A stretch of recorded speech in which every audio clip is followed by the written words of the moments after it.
આજના આપણે છે ને ગુરુત્વાકર્ષણ ચેપ્ટરની લાસ્ટ થિયરી ભણવાના છીએ આજે, જેમાં 12 પેન્ડ્યુલમની મદદથી ગુરુત્વ પ્રવેગ જી ની વેલ્યુ મેળવવાના છે. બરાબર. તો આપણને ખબર છે કે ગુરુત્વ પ્રવેગ જી છે એનું સૂત્ર શું છે ભાઈ? આપણે દર વખતે ભણી ગયા છે.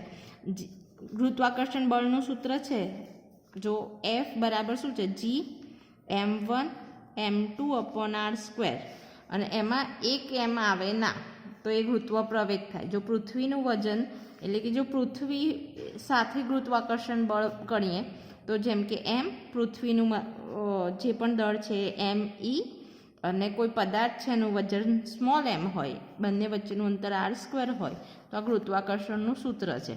તો આમાં આટલું જે વેલ્યુ છે ને એક એમ સિવાય, જે તે પદાર્થના દળ સિવાયની વેલ્યુને ગુરુત્વ પ્રવેગ સ્મોલ જી કહેવાય. એટલે અહીં આવું થાય. આ છે સ્મોલ જી એમ. તો આપણું પેલું ન્યૂટનનો બીજો લો પણ સાબિત થઈ જાય, એફ બરાબર એમ એ.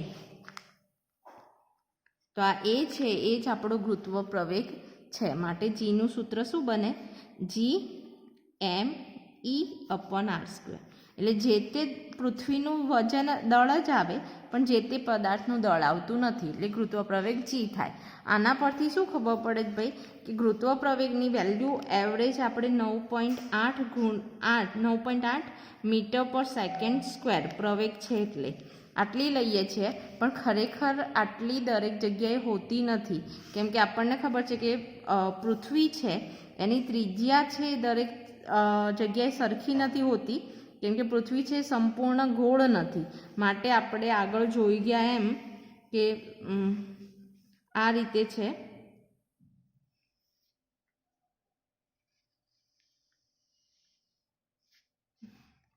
એટલે કે આ વૃષભ રેખાઓ છે, અહીં આ સાઈડ છે વૃષભ પ્રદેશ.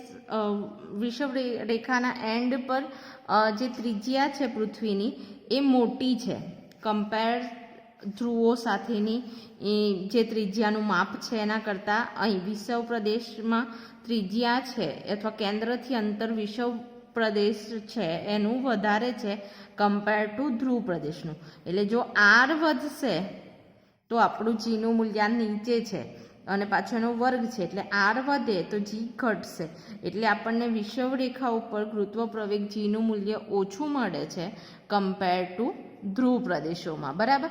તો આપણે જે તે જગ્યા પર એક્ઝેક્ટલી જીનું મૂલ્ય કેટલું હશે એ મારે ગણવું હોય તો આપણને કંઈ એક્ઝેક્ટલી ખબર નહીં પડતી કે આપણે જ્યાં પણ રહીએ છીએ, જેમ કે આપણે અત્યારે જે પણ કોલેજમાં છે કે જે તે સ્થાન પર છે, ત્યાં પૃથ્વીના કેન્દ્રથી એનું અંતર કેટલું હશે એક્ઝેક્ટ ના ખબર પડે, ખાડો ટેકરો ગમે તે હોઈ શકે.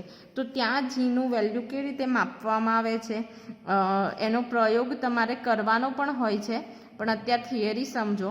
તો જી શોધવા માટે 12 પેન્ડ્યુલમની રીત વપરાય છે. તો 12 પેન્ડ્યુલમ શું હોય છે અને એની રચના કેવી હોય છે? તો 12 પેન્ડ્યુલમ છે એક ફૂટપટ્ટી જેવી રચના ધરાવે છે, અને એ ફૂટપટ્ટી પર શું હોય છે ભાઈ કે લંબાઈને સમાંતર છિદ્રો કરેલા હોય છે. ટોટલ 11 છિદ્રો હોય છે. બરાબર. અને આ છિદ્રોમાં એક ફિક્સ આધાર હોય, એના પર સ્ક્રૂ છે ધારવાળું, એ લગાવી અને આપણે આપણા પેન્ડ્યુલમ છે અથવા તો આને 12 પેન્ડ્યુલમને દોલન આપતા હોઈએ છીએ. તો આ એની રચના પહેલાં તમારે એક્ઝામમાં પૂછાય છે. આ મોસ્ટ આઈએમપી ક્વેશ્ચન છે. તો આની રચનામાં શું લખશો જુઓ. તો 12 પેન્ડ્યુલમ શું છે? આકૃતિમાં દર્શાવ્યા પ્રમાણે એક 12 પેન્ડ્યુલમ એક લંબચોરસ લાંબી પટ્ટી છે, જેમાં ચોક્કસ અંતરે છિદ્રો પાડેલા હોય છે. આ બધાનું અંતર, છિદ્રો વચ્ચેનું અંતર ફિક્સ હોય છે. આ છિદ્રો પટ્ટીના મધ્યમાં એ રીતે પાડેલા હોય છે કે જેથી તેમના કેન્દ્રો અને પટ્ટીની ધાર સુરેખ સમાંતર હોય, તથા પટ્ટીનું ગુરુત્વ કેન્દ્ર પણ છિદ્રોમાંથી પસાર થતી સુરેખા પર જ પટ્ટીના મધ્ય બિંદુમાં આવેલું હોય છે. તો અહીં પટ્ટીમાં જે પણ છિદ્રો છે એ જે તે આપણી આ ધાર છે એને સમાંતર છે, પ્લસ એમનું બે છિદ્રો વચ્ચેનું અંતર ફિક્સ છે, અને અહીં જે પણ પટ્ટીનું ગુરુત્વ કેન્દ્ર હશે એ શું હશે? કોઈ પણ એક છિદ્ર ની અંદર આવેલું હશે. તો ગુરુત્વ કેન્દ્ર શું છે? તમે પહેલાં ભણી ગયા હોય. ગુરુત્વ કેન્દ્ર એ એવી વસ્તુ છે કે જેના પર આપણે વસ્તુને ટેકવીએ તો એ કેવી રહે? સ્થિર રહે. કોઈ સ્થગિત ધાર, જેમ કે આ પેન છે, એના ગુરુત્વ કેન્દ્ર પર મને અહીં ફાવતું નથી, પણ જો હું આના ગુરુત્વ કેન્દ્ર પર સેન્ટરમાં રાખું એક પટ્ટી પર, તો એનું વજન બેલેન્સ થાય અને કેવી રહે? સ્થિર રહે. તો એ એનું ગુરુત્વ કેન્દ્ર છે. જેમ કે આ પડતી નથી, તો અહીં કંઈક આજુબાજુ એનું ગુરુત્વ કેન્દ્ર આવેલું હોવું જોઈએ.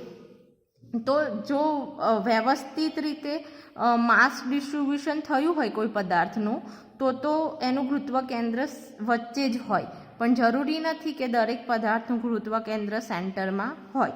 ગુરુત્વ કેન્દ્ર છે એ વ્યવસ્થિત રીતે આપણી જમીન છે એને કનેક્ટ થવું જોઈએ, તો જ વસ્તુ સ્થિર રહે, નહીં તો પડી જાય. બરાબર? તો અહીં આપણી પટ્ટી છે, એનું ગુરુત્વ કેન્દ્ર ક્યાં હશે? તો આમાં વજન ડિસ્ટ્રીબ્યુશન સરખી રીતે થયું છે એટલે મધ્યમાં હશે. તો મોસ્ટલી ક્યાં હોય? જેમ કે અહીં 11 છિદ્રો હોય, તો આ બાજુ 5, આ બાજુ 5, અને જે છઠ્ઠું વચ્ચેનું સેન્ટર છે એ બિંદુ પર ગુરુત્વ કેન્દ્ર આવેલું હોય છે. એને આપણે મેઇન બિંદુ કહીએ. એટલે આ જે એ ગુરુત્વ કેન્દ્ર હશે ત્યાં 0 નંબર આપી દઈએ, અને પછી આ એની લંબાઈ, આ જેમ કે અહીં L1 આની લંબાઈ છે. પહેલાં આ ગુરુત્વ કેન્દ્રથી પહેલાં છિદ્રની લંબાઈ L1 હોય, પછી એ L2, પછી L3 એમ ગણવામાં આવે છે. બરાબર? તો જો કે આ દરેક છિદ્રોમાં હવે આપણે શું કરવાનું છે? તો આ દરેક છિદ્રોમાં ફરવી શકાય તેવો એક તીક્ષ્ણ ધારવાળો સ્ક્રૂ રાખવામાં આવેલ છે. ગમે તે એક છિદ્રમાં આ સ્ક્રૂ ભરવીને તેની તીક્ષ્ણ ધારને આકૃતિમાં દર્શાવ્યા પ્રમાણે લોખંડના મજબૂત આધાર પર પટ્ટીને એવી રીતે ટેકવીને લટકાવવામાં આવે છે કે જેથી પટ્ટી ઘર્ષણ રહિત મુક્ત રીતે આંદોલન કરી શકે, અને દરેક છિદ્રોના કેન્દ્રોની ગુરુત્વ કેન્દ્રથી લંબાઈ L માપવામાં આવે છે. એટલે લંબાઈ L ક્યાંથી માપવામાં આવે છે? તો જે સેન્ટરનું બિંદુ છે ગુરુત્વ કેન્દ્ર, ત્યાંથી આપણા આપેલા બિંદુની લંબાઈ L માપવામાં આવે છે. અને આપણે કરવાનું શું છે ભાઈ? તો અહીં આ જે મેઇન આધાર છે ત્યાં સ્ક્રૂ લટકાયો હોય, તો પહેલાં શું કરીશું? આપણે ગુરુત્વ કેન્દ્રથી ઉપરનું એક બિંદુ અહીં સ્ક્રૂ નાખી અને આને દોલન આપીશું. 20 દોલન આપીએ તો એના માટે લાગતો સમય એ ગણવાનો. પછી અહીં સ્ક્રૂ કરીને પાછા 20 દોલન માટે લાગતો સમય ગણવાનો. પછી અહીં કરવાનું, અને તો આ પ્રયોગ વારે ઘડીએ રિપીટ કરવાનો. તો આ બાજુ કરી શકીએ તો આ +L કરીએ, અને પછી આને ફેરવી અને આ બાજુ માપીએ ગુરુત્વની નીચે, તે -L માટેના આપણને અવલોકન મળશે. બરાબર ને? તો જો હું તમને બતાવું છું, અહીં છે જ આપણી પાસે પ્રયોગશાળામાં, તો પહેલાં જોઈ લઉં આમાં થિયરી. પછી શું કરવામાં આવે છે? અહીં બતાવ્યું છે મેં હમણાં કીધું એમ, કે પટ્ટીમાં રહેલા આ દરેક છિદ્રોમાં વારાફરતી સ્ક્રૂને ફિટ કરી આધાર પર લટકાવી આંદોલન આપીને ચોક્કસ આંદોલનો માટેના સમય માપવામાં આવે છે, અને તે પરથી દરેક છિદ્ર માટે તેની ગુરુત્વ કેન્દ્રથી લંબાઈ L ને અનુરૂપ આવર્તકાળ T માપવામાં આવે છે. આ અવલોકનો પરથી લંબાઈ L વિરુદ્ધ આવર્તકાળ Tનો આલેખ દોરવામાં આવે છે, જે આકૃતિમાં દર્શાવ્યા પ્રમાણે મળે છે. તો જો અહીં બતાવું છું તમને, આપણો પ્રયોગ છે ગુરુત્વ પ્રવેગ માટે. આ છે, આ દેખાય છે બાર પેન્ડ્યુલમ છે. આ પટ્ટીને બાર પેન્ડ્યુલમ કહેવાય. આ ફિક્સ આધાર છે, અને ટોટલ આ જે છિદ્રો છે એ કેટલા છે? 11 જેટલા હોય છે. તો આપણું આ જે સેન્ટરનું બિંદુ છે એને આ ગુરુત્વ કેન્દ્ર છે, અને આ ગુરુત્વ કેન્દ્ર છે કેવી રીતે ખબર પડે? જો હું અહીંથી આને કાઢી લઉં અને અહીંથી પકડીશ ને, તો આ જે બાર પેન્ડ્યુલમ છે એ શું કરશે? સ્થિર રહેશે, પડી નહીં જાય. એટલે એને ગુરુત્વ કેન્દ્ર આપણે અંદાજિત કાઢી શકાય છે. તો કરવાનું શું છે ભાઈ? આપણે તો અહીં ગુરુત્વ કેન્દ્ર છે એને 0 ઓરિજન 0 આપી દઈએ છીએ. પછી આ લંબાઈ જે પણ હશે 5 સેન્ટીમીટર છે, તો આ 5 સેન્ટીમીટર L1 લંબાઈ. પછી બીજી લંબાઈ છે ગુરુત્વ પ્રવેગથી બીજા નંબરે L2 જે 10 સેન્ટીમીટર હશે. પછી 15 સેન્ટીમીટર. તો કરવાનું શું છે કે અહીં બતાવેલો છે, અહીં સ્ક્રૂ આવેલો છે જે આપણે ચેન્જ કરી શકીએ છીએ. હું હમણાં કાઢતી નથી, પણ આપણે આ સ્ક્રૂ કાઢી અને દરેક હોલમાં નાખી અને પછી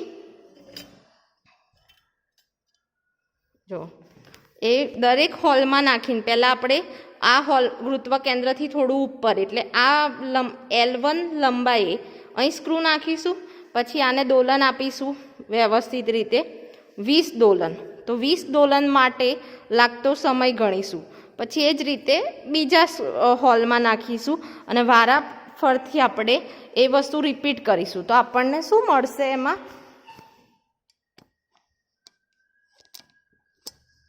તો એવું કરવાથી આપણને અલગ અલગ લંબાઈએ આવર્તકાળ ટીનું મૂલ્ય છે એ અલગ અલગ મળે છે.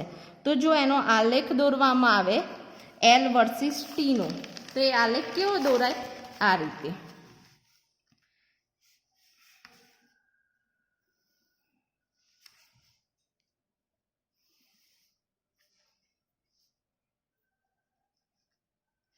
અહીં આપણી લંબાઈ અહીં વચ્ચે છે ગુરુત્વ કેન્દ્ર દર્શાવે છે O, અને પછી અહીં લંબાઈ આ બાજુ ઉપરની બાજુને આપણે +L અને આ બાજુની -L લેતા.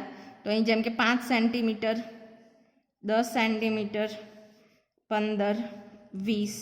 તો આ બાજુ છે એ +L દર્શાવે અને આ બાજુ -L બતાવે. બરાબર, -5 એમ. તો આનું અને અહીં જે છે આપણું y અક્ષ એ આવર્તકાળ ટી દર્શાવે.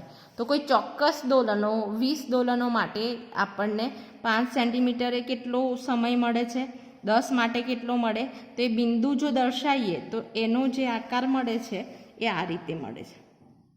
પહેલાં જેમ જેમ લંબાઈ વધારવામાં આવે એમ સમયગાળો છે એ ધીમે ધીમે શું થાય? ઘટતો જાય, પછી પાછો વધવા લાગે. તો આવો શેપ બને. તો આ બાજુ લંબાઈ જેટલી હશે એટલી જ લંબાઈ આ બાજુ પણ છે, એટલે આવો ને આવો ગ્રાફ આપણને આ બાજુ પણ મળે છે.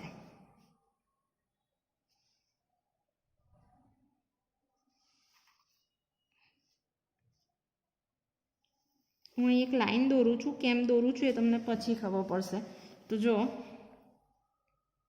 આના જેવું જ દોરું છું એટલે મને ખ્યાલ આવે કે અહીં મારે અટકવાનું છે ને અહીંથી ટર્ન લેવાનો છે. એટલે એક દોરી અને પછી આમાં આડી લાઈન દોરી દેવાની, કેમ કે મને આનું એક્ઝેક્ટ સેમ જોઈએ છે. એટલે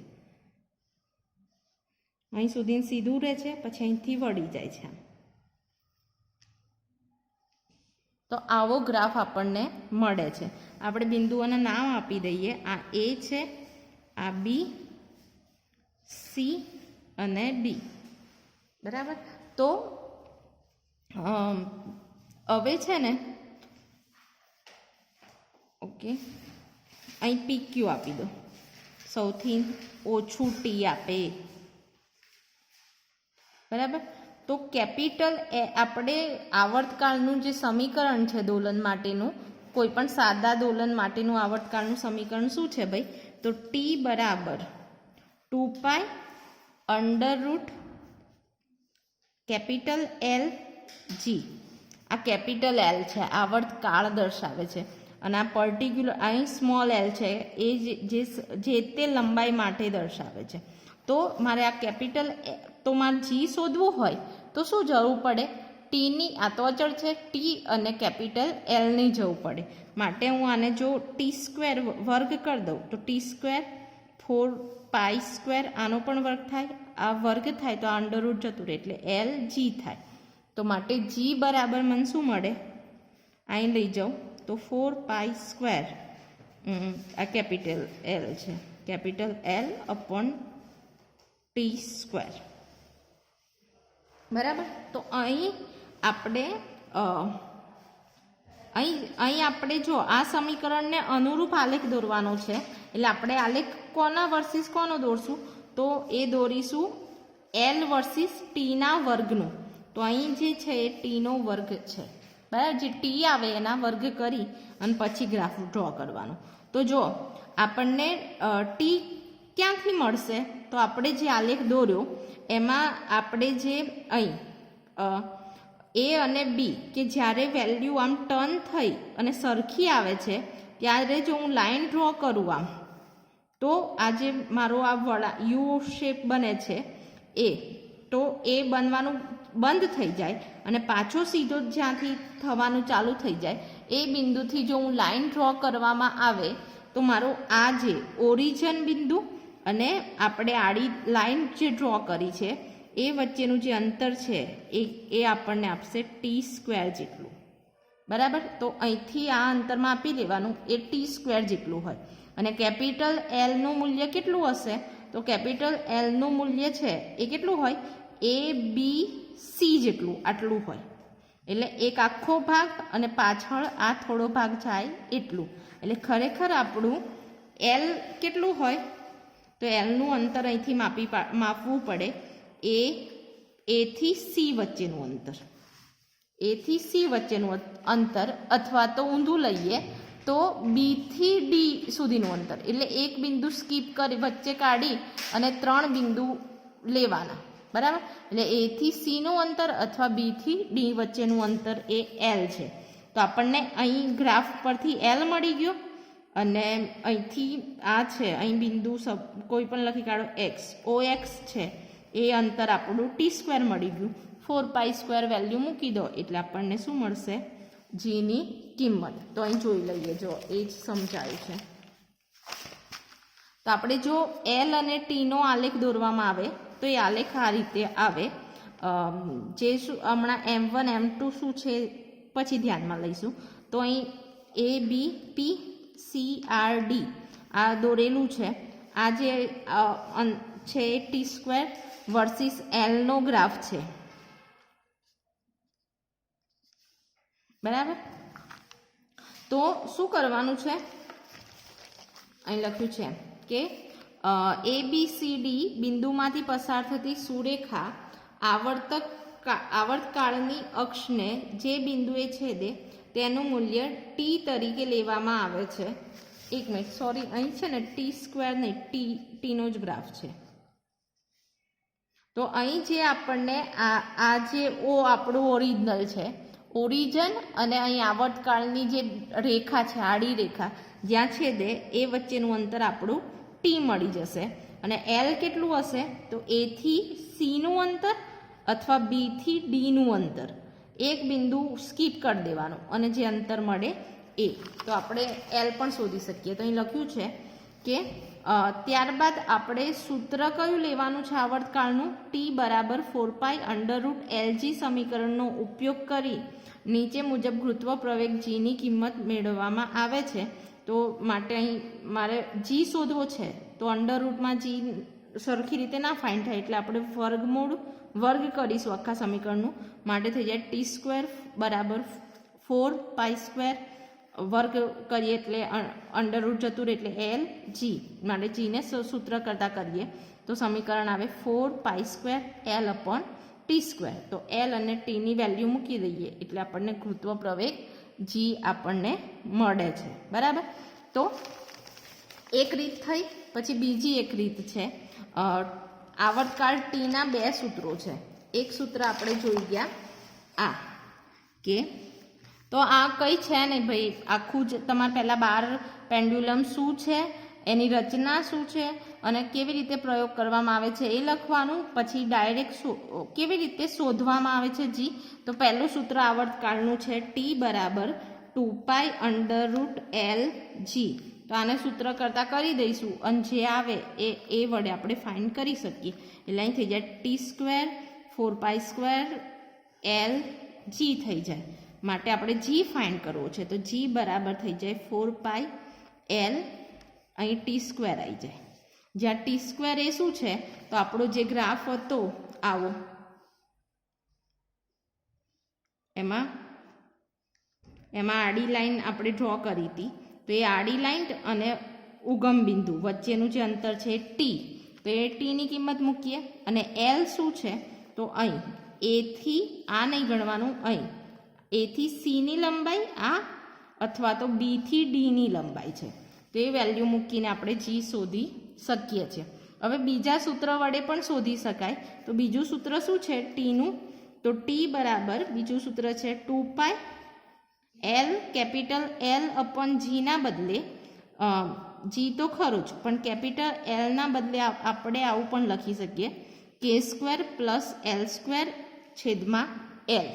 આ સમીકરણમાં ખાલી ફરક શું પડ્યો, આપણે પેલો કેપિટલ એલ લેતા હતા આ સમીકરણમાં, એની જગ્યાએ આપણે સ્મોલ એલના ફોર્મમાં લખવું હોય તો શું થઈ જાય l² plus k² upon L લખવું પડે. તો આ એલ તો આપણને ખબર છે, સ્મોલ એલ એ તો લંબાઈ છે, આ જે તે સમયગાળાની લંબાઈ છે. k² શું છે તો k² છે ને એ આવર્તક ત્રિજ્યા છે. આવર્તન કરે ત્યારે કેટલી ત્રિજ્યા હોય એ, જેની વેલ્યુ ફિક્સ હોય છે, તમને આપણે પ્રયોગ કરીએ છીએ એમાં આપી દેવામાં આવે છે. અને એને શોધવાનું અથવા કે શોધવો હોય તો કેવી રીતે શોધાય, તો કેની વેલ્યુ આ છે. અહીં આપણને જો જે છેલ્લું બિંદુ હોય છે આ બંનેમાં, તો એનું અંતર હોય, જો એનું અંતર m1 હોય, અહીં બીજા બિંદુનું m2 હોય, તો એની સરેરાશ વેલ્યુ એટલે m1 કે બરાબર m1 ઇન્ટુ m2 બાય 2 કરીએ તો એ વેલ્યુ આપણને આ કે જેટલી મળે છે. તો કે આપણને m1 ઇન્ટુ m2 બાય 2 કરીને મેળવી શકાય. અને તો આ રીતે આ સૂત્રની રીતે આપણે જો જીની વેલ્યુ શોધવી હોય તો આપણે ગ્રાફ કોનો દોરવો પડે, તો અહીં જો આકૃતિમાં દર્શાવ્યા પ્રમાણે જો હું આનો t² બરાબર 4π², આનો વર્ગ કરીએ તો થઈ જાય k² પ્લસ l² lg, કેમ કે વર્ગમૂળ જતું રહ્યું એટલે માટે g બરાબર શું થઈ જાય 4π² k² પ્લસ l², આ t² અહીં આવી જાય, g આ બાજુ જતું એટલે ટીનો વર્ગ. તો મારે g શોધવું હોય ને તો કોનો ગ્રાફ દોરવો પડે, અહીં આ બધું તો અચળ વેલ્યુ છે, તો ખાલી કોનો દોરવો પડે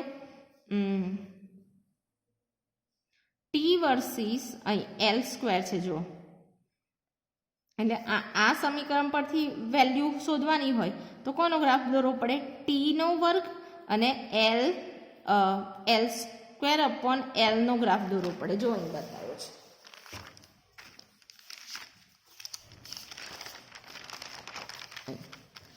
lt² નો અને l² નો ગ્રાફ ડ્રો કરવો પડે. જો આ સમીકરણમાં મારે g શોધવો છે તો હું કોનો ગ્રાફ ડ્રો કરીશ, તો ઉપર l² એક અક્ષ તરીકે l² રાખીશ અને બીજા અક્ષ તરીકે t² l રાખીશ. બાકી બધું તો અચળ છે એટલે એ તો ઢાળ આપે, એટલે મને વેલ્યુ મળે. અહીં મારો ગ્રાફ છે આ સમીકરણ પરથી કયો દોરીશ l² છેદમાં t² l નો ગ્રાફ ડ્રો કરીએ તો એ આપણને આવી સુરેખા આપે, આવો ગ્રાફ ડ્રો થશે. અને આ ગ્રાફનો જે ઢાળ હશે એ કેટલો હશે, તો જે પણ સમીકરણનો અચળ વેલ્યુ હોય એટલો, એટલે કે એ ઢાળ થઈ જાય જો આ l² t² l તો આપણો ગ્રાફ જ દોરેલો છે એ છે, k² એ આંતરછેદ છે, તો આ 4π² g અચળ પદ છે એ આપણને શું આપે ઢાળ આપે, બરાબર. એટલે અહીં થઈ જાય આપણો જો હું lt² l² નો ગ્રાફ દોરું તો આવી સુરેખા મળે, જેનો આંતરછેદ OP જે વેલ્યુ છે મને k² આપે છે, અને આ જે ઢાળ હશે એ કેટલો હશે, તો ઢાળ AB બાય BC, ઢાળમાં હંમેશા y અક્ષ પહેલાં લેવાય પછી x અક્ષ, એ કેટલો હોય તો અચળ પદ, તો અચળ પદ છે g અપોન 4π². માટે જો હું ઢાળ શોધી કાઢું આલેખ પરથી તો મને g મળી જાય. માટે g બરાબર શું થઈ જાય, આ 4π² અહીં જતા રહે, તો g શોધવું હોય તો કે કઈ રીતે મળે 4π² ગુણ્યા ઢાળ જેટલી કિંમતે મળી જાય. તો આપણે બે રીતે બાર પેન્ડ્યુલમની મદદથી જીને શોધી શકાય છે, અને એના બે સૂત્રો જે આપણે હમણાં જોઈ ગયા એ કયા છે? પહેલું સૂત્ર છે ટી બરાબર 2π√LG અને આ સૂત્ર માટેનો જે ગ્રાફ હતો એ કયો હશે? તો એલ વિરુદ્ધ ટીનો. તો અહીં વર્ગ કરવામાં આવે છે તો અહીં આ બાજુ આપણે એલ લેતા હતા અને અહીં ટી. તો એ ગ્રાફ આ રીતે આવતો હતો. તો આ ગ્રાફની મદદથી આપણે ટી મળી જતો હતો. આ જે આડી લીટી જે હોય એ ટી મળી ગયો અને એલ આટલા અંતરને એલ કહેતા હતા. એ સમીકરણમાં મેળવી દેતા હતા એટલે આપણને જી મળતો હતો. બીજું સૂત્ર છે ટી બરાબર 2π કેપિટલ એલ ના લખવો હોય તો અહીં થઈ જાય small L square K² / L/G. તો એ વખતે આપણે ગ્રાફ જે ડ્રો કરવાનો હોય એ કયો હશે? તો અહીં વર્ગ કરીએ 2 4π² જતો રહે વર્ગ કરીએ તો થઈ જાય L² K² L/G. માટે જી બરાબર થઈ જાય 4π² L² K² અને છેદમાં અહીંયા આવી જાય જી જતો રહે એટલે T² L. તો મારે જી શોધવો હોય ને તો શું કરવું પડે? T² L વર્સિસ L² નો આલેખ ડ્રો કરવો પડે. તો આપણે અહીં જો આલેખ ડ્રો કરીએ તો એ આપણને સુરેખા મળે છે. અહીં આ બાજુ લઈએ T² L અને આ બાજુ લઈએ L². તો એ આપણને આ રીતે મળે ગ્રાફ. તો અહીં જે આંતરછેદ મળે ને એ K² વેલ્યુ આપશે અને અહીં જે ઢાળ મળશે એ આપણને શું આપશે? જી વર્સિસ 4π² મૂલ્ય આપશે. એટલે અહીં જે ઢાળ મળે છે એ કેટલું હોય? જી 4π². તો ઢાળની કિંમત જે પણ આવે એ મૂકી દેવાની. પછી આ 4π² આ બાજુ લઈ જઈએ એટલે ગુરુત્વ પ્રવેગ જીની વેલ્યુ આપણને મળે. તો આ ચેપ્ટર કમ્પ્લીટ થઈ ગયું અને 7 માર્કમાં આ ચેપ્ટરમાંથી પૂછાવાવાળા ક્વેશ્ચનો આ 4 છે. એસ્કેપ વેગનું સમીકરણ, ગ્રહોની ગતિ માટેના કેપ્લરના 3 નિયમો અને એની સાબિતી કરી દેવાની. પછી કૃત્રિમ ઉપગ્રહ માટે પૃથ્વીની કક્ષાના વેગનું સમીકરણ જે આપણે જોઈ ગયા અને આપ જે 12 પેન્ડ્યુલમ વડે ગુરુત્વ પ્રવેગ જી મેળવવાનું રીત. તો આ 4 ક્વેશ્ચનમાંથી તમને 7 માર્કનું એક ક્વેશ્ચન જરૂરથી આવે છે તો તમારે વ્યવસ્થિત લખી અને તૈયાર કરી દેવા.